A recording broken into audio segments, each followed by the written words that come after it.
नमस्कार दोस्तों। आइए आज हम लोग बात करते हैं प्रमुख रूप से अपने प्रमुख सब्जेक्ट पॉलिटी एंड गवर्नेंस के संदर्भ में। आज हम लोग बात करेंगे पार्लियामेंट के संदर्भ में, इंडियन पार्लियामेंट के संदर्भ में क्या इम्पोर्टेंट बात है। ठीक है, आइए चर्चा करते हैं पार्लियामेंट के संदर्भ में।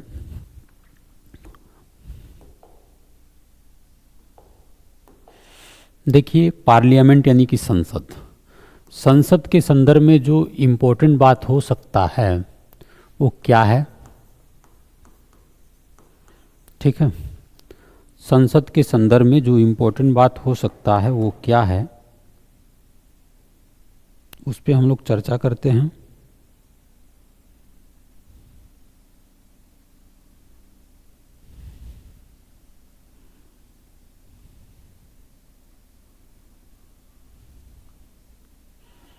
आइए देखने का प्रयास करते हैं। जैसे आप जानते हैं, राष्ट्रपति संसद के किसी भी सदन का सदस्य नहीं होता है। ये बात आप जानते हैं कि संसद जो है, राष्ट्रपति, लोकसभा, राज्यसभा से मिलकर बना होता है। ठीक है, संसद जो है राष्ट्रपति, लोकसभा, राज्यसभा से मिलकर बना होता है। राष्ट्रपति संसद के किसी भी सदन का सदस्य नहीं होता, लेकिन वह संसद का एक अभिन्न अंग होता है। इस संदर्भ में संविधान निर्माताओं ने अमेरिकी व्यवस्था के विपरीत ब्रिटिश व्यवस्था में विश्वास किया। भारत एवं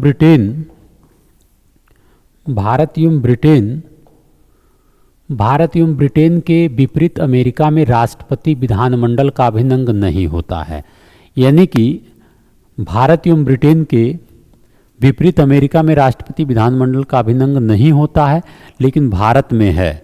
राष्ट्रपति देखिए विधानमंडल का यानी कि संसद का सदस्य नहीं है, लेकिन राष्ट्रपति अभिन्न अंग होता है। ठीक है, सदस्य नहीं है लेकिन राष्ट्रपति जो है अभिन्न अंग होता है। ये बात इंपॉर्टेंट है। ठीक है,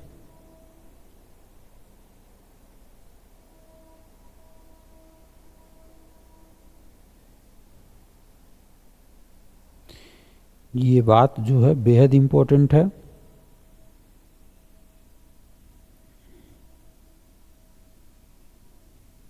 इसे हम लोग जानने का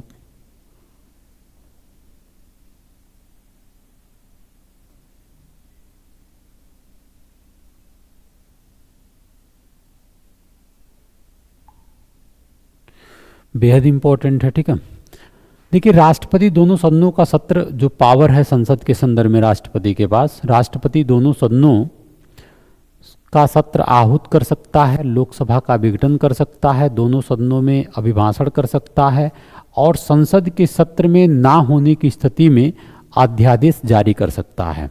ठीक है, संसद के सत्र में ना होने की स्थिति में अध्यादेश जारी कर सकता है। ठीक है, दूसरी बात क्या है, राष्ट्रपति 5 वर्ष की अवधि पूर्ण होने से पहले ही लोकसभा का विघटन भी कर सकता है। राष्ट्रपति 5 वर्ष की अवधि पूर्ण होने से पहले ही लोकसभा का विघटन कर सकता है, और इस मामले को किसी भी कानूनी न्यायालय में चुनौती नहीं दी जा सकती है। ये भी बात है कि राष्ट्रपति के पास ये पावर है कि लोकसभा का कार्यकाल पूर्ण होने से पहले भी वह लोकसभा का विघटन कर सकता है, और इस मामले को किसी भी कानूनी न्यायालय में चुनौती नहीं दी जा सकती है।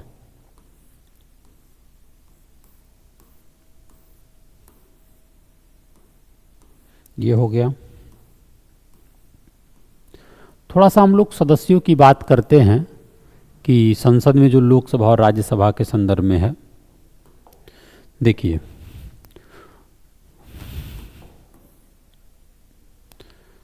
राज्यसभा के संदर्भ में अधिकतम सदस्य संख्या 250 है। राज्यसभा के संदर्भ में जो अधिकतम संख्या है वह 250 है, जिसमें 238 राज्य और संघ शासित प्रदेशों से अप्रत्यक्ष रूप से निर्वाचित होते हैं, एवं 12 जो है सदस्य राष्ट्रपति द्वारा नामांकित होते हैं। ठीक है, वर्तमान सदस्य संख्या आप देखेंगे तो वर्तमान सदस्य संख्या कुल 245 सदस्यों में से 229 सदस्य राज्य एवं 4 सदस्य संघ शासित प्रदेशों और 12 सदस्य राष्ट्रपति द्वारा नियुक्त किए जाने वाले, ठीक है, नियुक्त किए जाने वाले, ठीक, जो कि कला, साहित्य, विज्ञान एवं सामाजिक सेवा से संबंधित सदस्यों का प्रतिनिधित्व करते हैं, ठीक है, ये हो गया।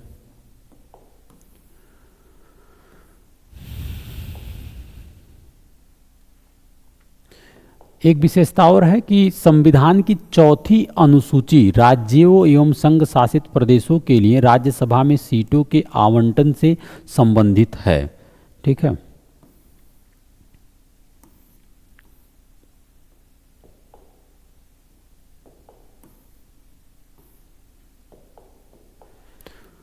अधिकतम सदस्य संख्या 552, ठीक है, अधिकतम सदस्य संख्या 552 है। 530 लोकसभा की बात हो रही है, लोकसभा में अधिकतम सदस्य संख्या कितना है? 552 है।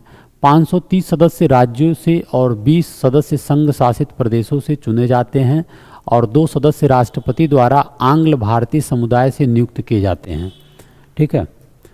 वर्तमान सदस्य संख्या कुल 545 सदस्यों में से 530 सदस्य राज्यों से हैं, 13 सदस्य संघ शासित प्रदेशों से एवं 2 सदस्य राष्ट्रपति द्वारा नियुक्त आंग्ल भारतीय सदस्य हैं, ठीक है।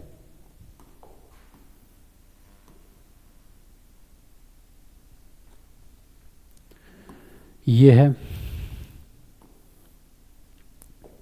थोड़ा सा मैं चुनाव की बात करूं यदि, तो आप देखेंगे कि राज्यसभा इसके सदस्यों को राज्य विधानसभा के सदस्यों द्वारा, अगर मैं राज्यसभा की चुनाव की बात कर रहा हूं, राज्यसभा के सदस्यों के चुनाव की, राज्यसभा के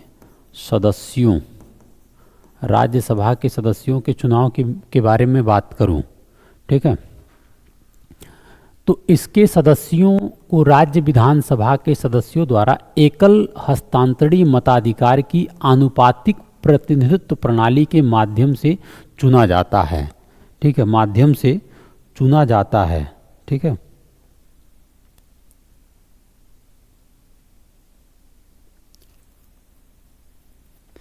चुना जाता है, ठीक है। राज्यसभा में राज्यों के लिए सीटों का आवंटन उनकी जनसंख्या के आधार पर किया गया है। राज्यसभा में जो सीटों का आवंटन है उनकी जनसंख्या के आधार पर किया गया है, ठीक है। ये हो गया। इसी प्रकार मैं लोकसभा के बारे में बात करूं, लोकसभा में देखेंगे इसके सदस्यों को सार्वभौमिक लोकसभा, ठीक है, लोकसभा के बारे में मैं चर्चा यदि करूं तो लोकसभा में देखेंगे कि इसके सदस्यों को सार्वभौमिक वयस्क मताधिकार प्रणाली के माध्यम से राज्यों के निर्वाचन क्षेत्रों से प्रत्यक्ष चुनाव के माध्यम से चुना जाता है, ठीक है। इसके सदस्यों को सार्वभौमिक वयस्क मताधिकार प्रणाली के माध्यम से राज्यों के निर्वाचन क्षेत्रों से प्रत्यक्ष चुनाव के माध्यम से चुना जाता है। संघ शासित प्रदेशों से लोकसभा के सदस्यों को भी प्रत्यक्ष निर्वाचन के माध्यम से चुना जाता है, ठीक है। संघ शासित प्रदेशों से लोकसभा के सदस्यों को भी प्रत्यक्ष निर्वाचन के माध्यम से चुना जाता है। 61वें संविधान संशोधन अधिनियम 1988 द्वारा मताधिकार की आयु को 21 वर्ष से घटाकर 18 वर्ष कर दिया गया है। लोकसभा में आप जानेंगे तो संघ शासित ये जो लोकसभा के मेंबर का सदस्यों का चुनाव प्रणाली है, ये आपको मैंने बताया है कि ये क्या है, इसके सदस्यों को सार्वभौमिक वयस्क मताधिकार प्रणाली के माध्यम से राज्यों के निर्वाचन क्षेत्रों से प्रत्यक्ष चुनाव के माध्यम से चुना जाता है। संघ शासित प्रदेशों से लोकसभा के सदस्यों को भी प्रत्यक्ष निर्वाचन के माध्यम से चुना जाता है, ठीक है। 61वें संविधान संशोधन अधिनियम 1988 द्वारा, ठीक है, मताधिकार की आयु को 21 वर्ष से घटाकर 18 वर्ष कर दिया गया है, ठीक है।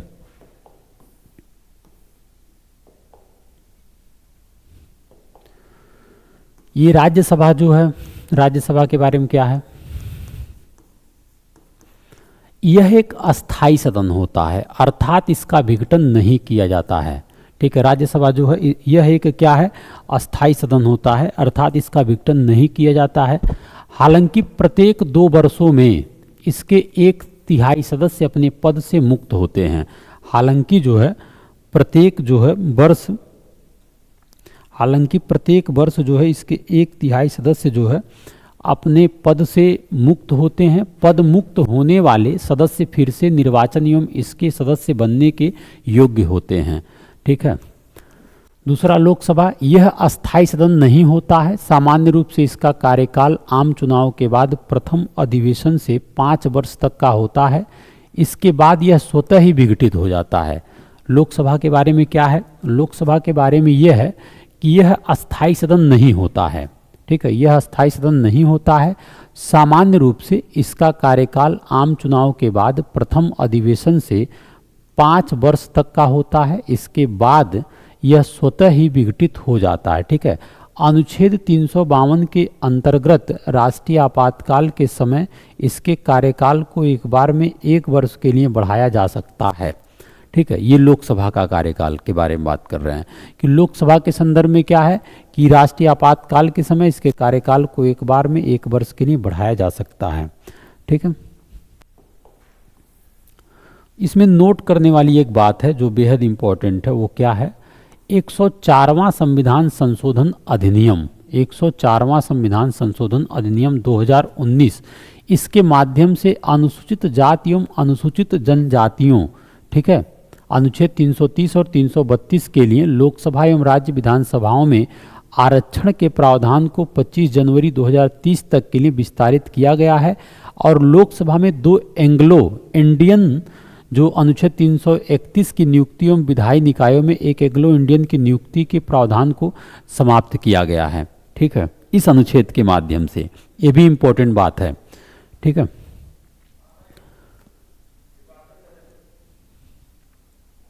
राष्ट्रपति उपराष्ट्रपति के साथ साथ विधान परिषद एवं राज्यसभा के निर्वाचन में आनुपातिक प्रतिनिधित्व प्रणाली का उपयोग किया जाता है।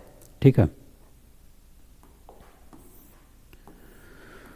अब बात करते हैं संसद की सदस्यता की योग्यता क्या है। जो पार्लियामेंट मेंबर हैं, चाहे लोकसभा हो चाहे राज्यसभा हो, इनका जो है क्या योग्यता होता है, यह भी एक इम्पोर्टेंट फैक्ट है। ठीक है, पद से संबंधित क्या योग्यता है, यह भी जो है एक इम्पोर्टेंट फैक्ट है। ठीक है, इस पे भी चर्चा करते हैं। संसद की सदस्यता की योग्यताएं क्या हैं। देखिए, संविधान में शामिल प्रावधानों के अनुसार, संविधान में शामिल प्रावधानों के अनुसार भारत का नागरिक होना चाहिए। ठीक है, संविधान में शामिल प्रावधानों के अनुसार भारत का नागरिक होना चाहिए। ठीक है, पहला, अनुसूची 3 के अंतर्गत शपथ का प्रावधान किया गया है। सबसे पहली बात, इसमें जो योग्यताएं हैं वो संविधान में शामिल प्रावधानों के अनुसार भारत का नागरिक होना चाहिए। अनुसूची 3 के अंतर्गत शपथ का प्रावधान किया गया है। राज्यसभा के लिए 30 वर्ष से कम आयु नहीं होना चाहिए। लोकसभा का सदस्य बनने के लिए 25 वर्ष से कम आयु नहीं होना चाहिए। ठीक है, संसद द्वारा किए गए अन्य प्रावधान जैसे जन प्रतिनिधित्व अधिनियम 1951 के द्वारा, जन प्रतिनिधि अधिनियम 1951 के अनुसार कुछ विशेषताएं हैं जो आप जान लीजिए। क्या है? जन प्रतिनिधित्व अधिनियम 1951 के अनुसार संबंधित संसदीय निर्वाचन क्षेत्र में मतदाता के रूप में पंजीकृत होना आवश्यक है। जो लोकसभा या राज्यसभा के मेंबर के लिए जो योग्यताएं हैं वह यह है, यदि आप चुनाव लड़ना चाह रहे हैं तो यह है कि जो जन प्रतिनिधित्व अधिनियम 1951 के अनुसार संबंधित संसदीय निर्वाचन क्षेत्र में मतदाता के रूप में पंजीकृत होना अनिवार्य है। आरक्षित सीट पर निर्वाचन हेतु संबंधित राज्य संघ शासित क्षेत्र में अनुसूचित जाति एवं अनुसूचित जनजाति समुदाय का सदस्य होना आवश्यक है। ठीक है, यह क्या है? आवश्यक है। ठीक है,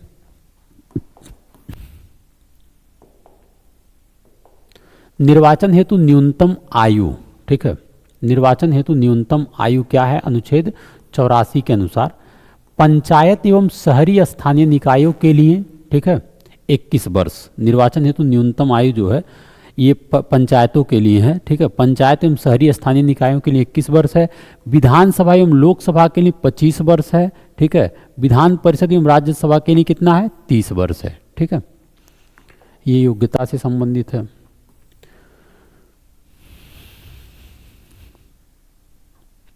अयोग्यताएं क्या है, मतलब किस आधार पे उनको, अगर मान लीजिए कोई संसद का सदस्य है, संसद का सदस्य है, ठीक है, किस आधार पर, किस आधार पर उसे अयोग्य कर दिया जाएगा, अयोग्य कर दिया जाएगा, ठीक है। किस आधार पे उसे अयोग्य कर दिया जाएगा, ये भी बात है।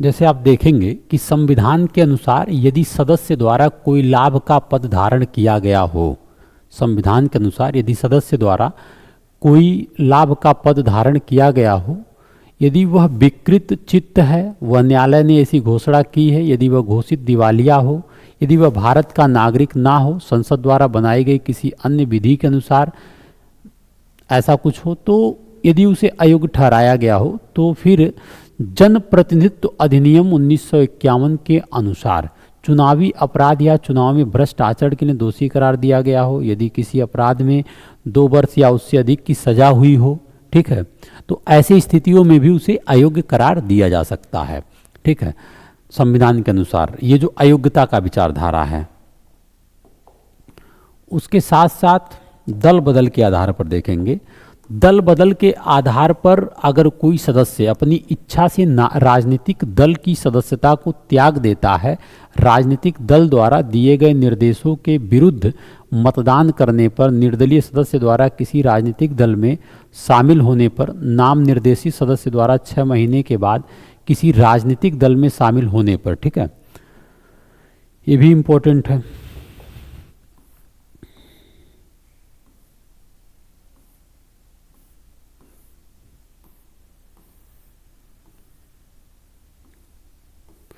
एक बात जो नोट करने वाला है वो इम्पोर्टेंट है कि किसी सदस्य में उपयुक्त निरर्हताओं संबंधी प्रश्न पर राष्ट्रपति का फैसला अंतिम होगा, लेकिन राष्ट्रपति को निर्वाचन आयोग से सलाह लेकर कार्य करना चाहिए, ठीक है। राष्ट्रपति को निर्वाचन आयोग से सलाह लेकर कार्य करना चाहिए, इम्पोर्टेंट बात है।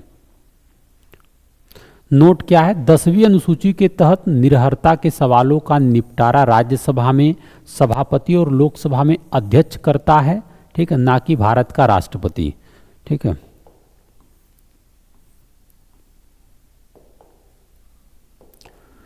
स्थानों का रिक्त होना, दोहरी सदस्यता। कोई व्यक्ति यदि दोनों सदनों में चुन लिया जाता है तो उसे 10 दिनों के अंदर स्पष्ट करना होता है कि उसे किस सदन में रहना है। स्थानों का रिक्त होना, दोहरी सदस्य। कोई व्यक्ति यदि दोनों सदनों में चुन लिया जाता है तो उसे 10 दिनों, यानी लोकसभा और राज्यसभा में चुन लिया गया, ठीक है, तो उसे जो है 10 दिनों के अंदर स्पष्ट करना होता है कि उसे किस सदन में रहना है, अन्यथा राज्यसभा में उसकी सीट खाली हो जाएगी। यदि किसी सदन का सदस्य दूसरे सदन का भी सदस्य बन जाता है तो पहले वाले सदन में उसका पद रिक्त हो जाएगा। एक ही सदन में किसी व्यक्ति के 2 सीटों पर चुने जाने पर जो अपनी इच्छा से एक सीट को खाली करना होता है, अन्यथा दोनों सीटें रिक्त हो जाती है, ठीक है। कोई व्यक्ति एक ही समय पर संसद या राज्य के विधानमंडल के सदन का सदस्य नहीं हो सकता। यदि 14 दिनों के अंदर ऐसा सदस्य राज्य के विधानमंडल की सीट को खाली नहीं करता है तो संसद में उसकी सदस्यता समाप्त हो जाती है। ये भी इम्पोर्टेंट बात है, ठीक है।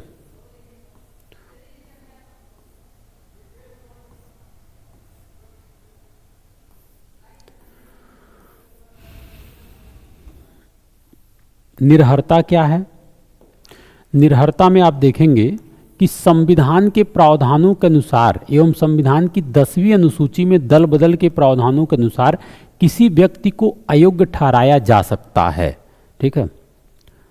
पद त्याग, कोई सदस्य सदन के अध्यक्ष को संबोधित त्यागपत्र द्वारा अपना स्थान त्याग सकता है, चाहे वो लोकसभा का हो चाहे राज्यसभा का हो। ये मैं दोनों की सिमिलरिटी बात कर रहा हूं, ठीक है।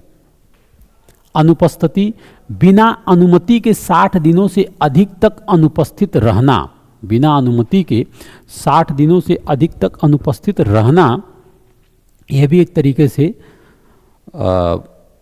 उन्हें पद से हटाया जा सकता है, ठीक है। चूंकि आप जो भी पढ़ रहे हैं स्थानों का रिक्त होने के संदर्भ में पढ़ रहे हैं, ठीक है। अन्य स्थितियां क्या है स्थानों के रिक्त होने के संदर्भ में? यदि न्यायालय द्वारा उस चुनाव को अमान्य या शून्य करार दे दिया जाए तो भी जो मेंबर है लोकसभा के या राज्यसभा का, उसका स्थान रिक्त हो जाता है, ठीक है। यदि किसी सदस्य को सदन द्वारा निष्कासित कर दिया जाता है तब भी उसका स्थान रिक्त हो जाता है, ठीक है। एवं अन्य क्या बातें हैं?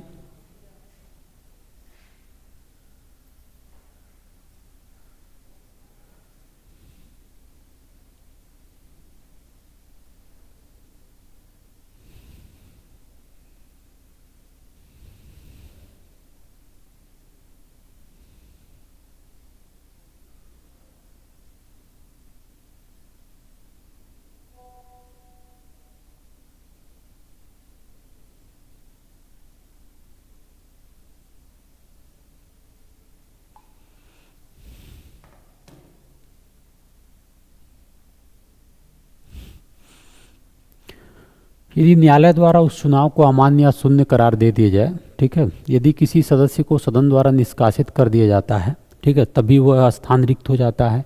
यदि सदस्य राष्ट्रपति द्वारा उपराष्ट्रपति के रूप में चुन लिया जाता है, ठीक है, यदि जो है सदस्य राष्ट्रपति के द्वारा उपराष्ट्रपति के रूप में चुन लिया जाता है, ठीक है, तो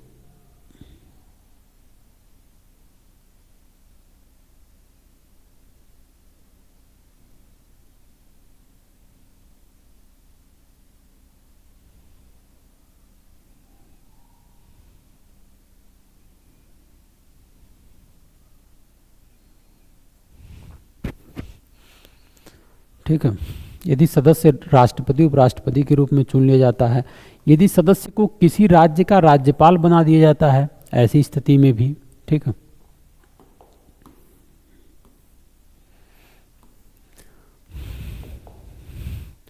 अब हम लोग बात करते हैं शपथ या प्रतिज्ञान के बारे में, जब शपथ लेने का प्रावधान किया गया है, ठीक है। इसमें क्या है आप देखेंगे, शपथ या प्रतिज्ञान राष्ट्रपति या उसके द्वारा नियुक्त किसी व्यक्ति के समक्ष शपथ लेता है, ठीक है। शपथ या प्रतिज्ञान जो राष्ट्रपति या उसके द्वारा नियुक्त किसी व्यक्ति के समक्ष शपथ लेता है। जब तक कोई सदस्य शपथ नहीं लेता है तब तक वह सदन की किसी बैठक में हिस्सा नहीं ले सकता और ना ही उसे मत देने का अधिकार होता है। इसके साथ साथ वह संसद द्वारा प्रदान किए जाने वाले विशेषाधिकारों का भी हकदार नहीं होता है, ठीक है। वेतन और भत्ते के संदर्भ में संसद के सदस्यों को संसद द्वारा निर्धारित वेतन एवं भत्ते प्रदान किए जाते हैं। संविधान में इनके लिए पेंशन का कोई प्रावधान नहीं है। लोकसभा के अध्यक्ष एवं उपाध्यक्ष और राज्यसभा के सभापति तथा उपसभापति के वेतन एवं भत्तों का निर्धारण भी संसद द्वारा किया जाता है, लेकिन यह भारत की संचित निधि पर भारित होता है। ये इंपॉर्टेंट बात है, ठीक है। तो ये हमने देखा कि किस प्रकार संसद के बारे में, संसद का फॉर्मेशन क्या है, लोकसभा राज्यसभा के बारे में, राष्ट्रपति के बारे में देखा, कुछ बेसिक बातें, ठीक है। नेक्स्ट क्लास में और इससे ज़्यादा देखेंगे एक्स्ट्रा।